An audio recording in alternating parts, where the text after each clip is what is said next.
Well, this is Bertron Hamill and my fiance Erin Roach, as we're both Mississippi authors, and we have something to present to you in terms of excerpts of our materials that we just would like to read to you as you consider our work, and potentially maybe you might like to consider inviting our work to your table. So I was going to read an excerpt of her work. She recently released this book this year. It's called Adalia, Adalia, for the spelling of it, and it reads like a cautionary fairy tale. That's how I've been reading it. That's how it feels like to me. So that's how I'm describing it. And so she asked if I would read an excerpt from it, and it starts. I cautiously leaned my head out the window and saw an opening in the otherwise solid rock wall ahead. As we drew closer, I saw that it was a gateway, circular in shape and more than large enough for the carriage to fit through. Jerking my head back inside, the speed we traveled made me fearful for my head, so close to those stones. I saw iron gates go by in a blur. Our speed seemed to have increased, and then the seat where I was sitting began to crumble. Like the weather-worn sandstone by the sea, the whole carriage began to turn to dust. I cried out when the road we traversed over became visible through the floor. All in an instant, the movement stopped, and I found myself stumbling on the broken cobblestone of a long-forgotten path. Reaching out, I kept myself from falling by catching hold of a stone object that was just a few feet from where the carriage had vanished. I closed my eyes in an effort to still my swimming vision and willed my racing heart to slow down. When I finally opened by them, I saw clearly that I was clinging to for support. What I was clinging to for support, excuse me. It was the stone arm of a man, muscular, uplifted and cracked with the rare that only time can inflict. I lifted my eyes and, silhouetted against the moon, saw the outline of the face, a man in agony, lifting a silent cry at a nameless horror that had seized him. I pushed away from the statue, too horrified to even scream. Stepping back, I collided with a solid object and felt my captor's icy hands close on my shoulders. I tried to wrench away, but I was wasting my energy. His grip was as immovable as the mountain. Look well at him, Adalia. His voice was as close to my ear and yet far away, echoing and reverberating in the air around me. He was one whose task was as yours. Only he decided to leave, and then, on the threshold of freedom, turned back, wanting more for what he was giving up. You were letting him leave? This was the first I had addressed him, and I was afraid that he had not heard me. My voice was so breathless and weak as I spoke. Yes, those gates we pass through are never closed, and I bring here and leave when they wish, was the reply. I felt my heart lighten slightly at the thought of distancing myself from this creature. However, my heart immediately befell again as he resumed speaking. If you leave without freeing me, your loved ones will never awake. He spun me around to face him and released my shoulders. Even when he removed his hands, I still could not move or look away. He might as well have been holding me physically in place. If you leave, I will give you treasures beyond your wildest dreams. That pitiful flower you'd found is the least valuable one here. You would have any and all you want, of life of ease and no end to the wealth I would shower on you. But you would gain all this through the sacrifice of the ones you left behind. And through the years, you will watch them become overgrown with vines, a perpetual wilderness, until at last they begin to crumble. Yes, they would crumble like stone and eventually be nothing but dust, until the day that they blow away in the wind. You would live to see the results of choosing your immediate freedom over their lives. Hot tears flowed silently down my cheeks as I listened to this oration from the dark figure before me. Apparently he had made this offer to others, and some had accepted it, but I was not one of those. If I died trying, my family would live. What do I call you? I asked him in as steady a voice as I could manage. It could have been the wind, or even the slightest scuffing of the boots he wore, but I could have sworn I heard a sigh of relief from within that cloak. Evan, he replied. Now follow me. And that concludes our excerpt of reading for Adalia by Mrs. Erin Roach. If you are interested, please look it up. It is available on Amazon. Is that correct? Mm-hmm. It's a hard copy and Kindle copy of it coming soon. So, Erin's going to read an excerpt from my work as well. So this one's the Reckoning of Olote entry, Ocnarin Book One. So this is the debut and foundation of the legendarium that I have to present. So, the Reckoning of Olote tells a legendarium of about an entire world and its inhabitants, to put it bluntly. But it spans in multi-layer storytelling, and it basically tells a story about people pursuing hope and grace as the Dark Lord wreaks havoc, demons struggle for dominance, dragons wrestle for dominant territories. You have actions of heroism, poetic heroism at that, with sacrifice and acts of betrayal, many other things as well. That's rather vague way. It's rather broad storytelling, but there's a lot to be had. So this book introduces all that, and there will be. So the Ocnarin tells the story, the overarching story of the world of Olote. So this tells the history as you would.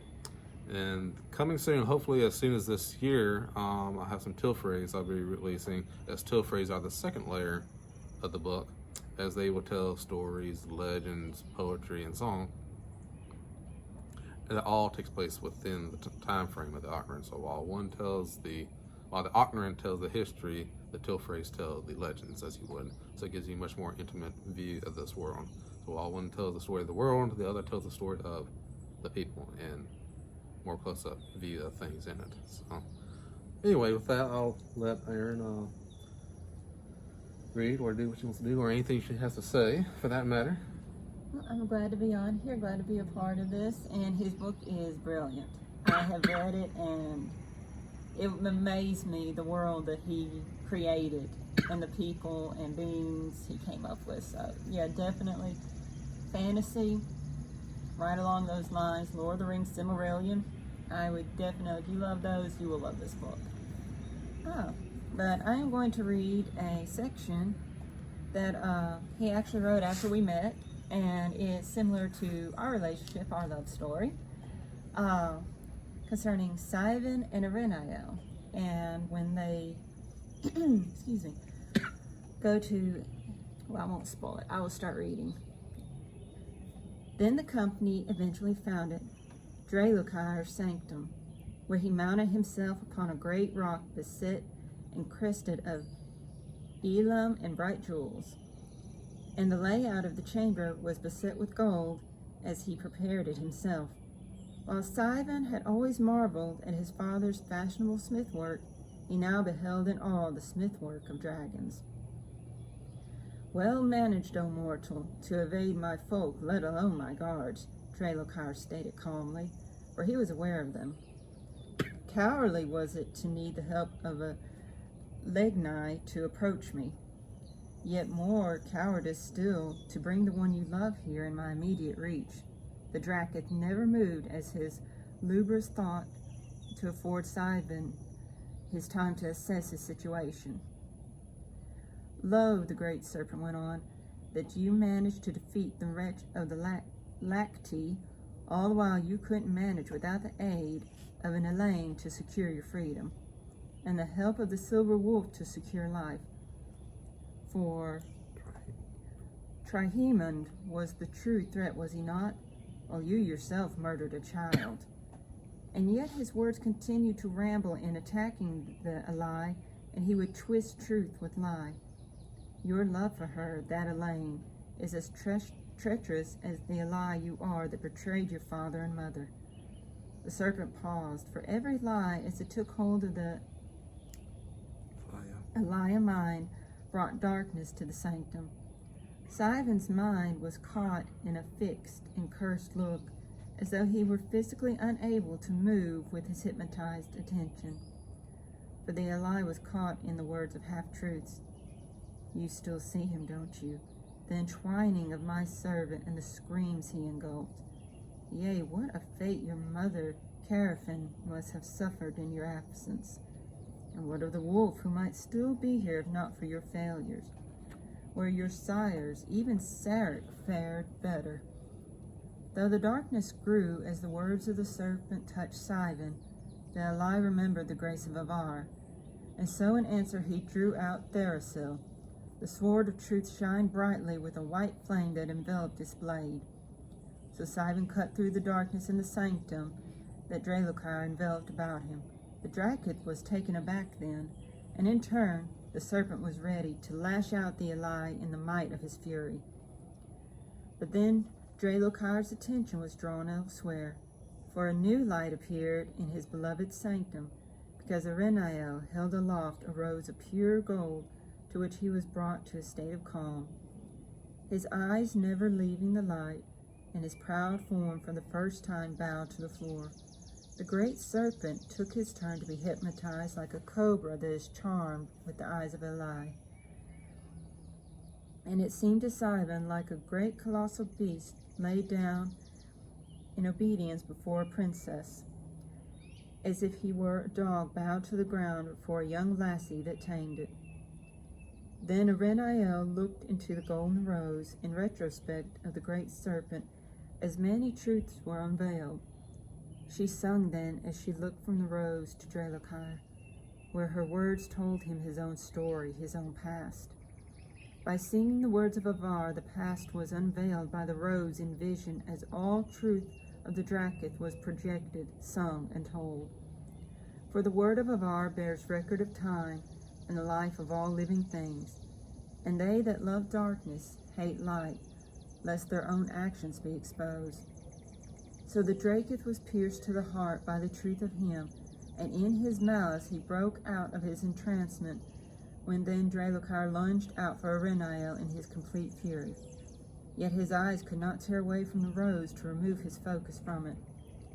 Thus Erenael tossed up the golden rose in the air in just the right moment before she had leapt away, for Drelokar's maw was open agape, and he inevitably swallowed the golden rose, and the truth of the rose burned in him as he was helpless against it, where he jolted and writhed in pain.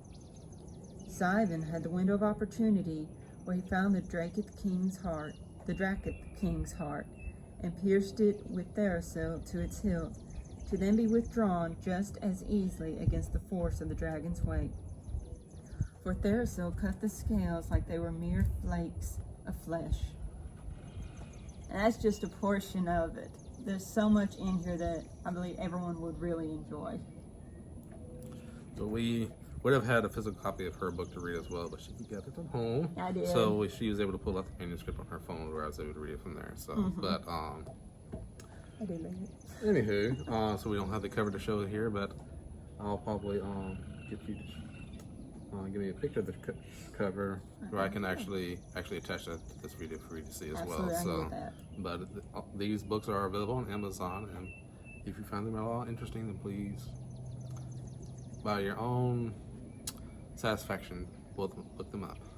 And by all means, feel free to leave reviews and let us know what you think. Reviews are always helpful Yes. for any, not just for us, but for anybody who's interested in reading a book. So, And always welcome to help us know what people are interested in. absolutely. Well, this is Bertron and Erin. Thank you for the time for joining us, listening to us, and we'll see you next time. God bless.